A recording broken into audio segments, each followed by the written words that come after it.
महादेवाची पूजा करत असताना जर का तुमच्या कपाळाला भस्म नाही, गळ्यात रुद्राक्षाची माळा नाही, तर तुमच्या इच्छा पूर्ण होत नाही, असं शिवमहापुराणाच्या विद्येश्वर संहितेमध्ये अध्याय नंबर 25 मध्ये श्लोक नंबर 91 मध्ये लिहिलं. श्लोक ऐका. विद्येश्वर संहिता अध्याय नंबर 25 आणि श्लोक नंबर 91. विना भस्म त्रिपुंड्रकेण विना रुद्राक्ष मालया पूजितोपि महादेवो नाभीष्ट फलदायक. या भस्माच्या ज्या 3 रेषा आहेत म्हटले, पहिल्या रेषेवर 9 देवता आहेत, दुसऱ्या रेषेवर 9 देवता आहेत, तिसऱ्या रेषेवर 9 देवता आहेत. या बोटानं भस्म लावायला चालत नाही, हे पित्रांचं बोट आहे. या 3 बोटानं भस्म लावाव. तुम्हाला अवघड जात असेल तर वरची रेष या बोटानं घ्यावी मध्यमेनं अशी, खालची रेष जी आहे ती या बोटानं घ्यावी आणि मधली रेष आहे जी उजव्या अंगठ्याने इकडे घ्यावी.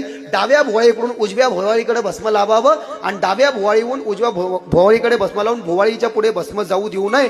माणसानं कपाळाला भस्म लावल्यावर ते भस्म वाळतं आणि भस्म वाळल्यावर भस्माचे जेवढे कण बाहेर पडतात तेवढे शिवलिंग त्यानं अंगावर धारण केलेलं आहे, असा त्याचा अर्थ होतो.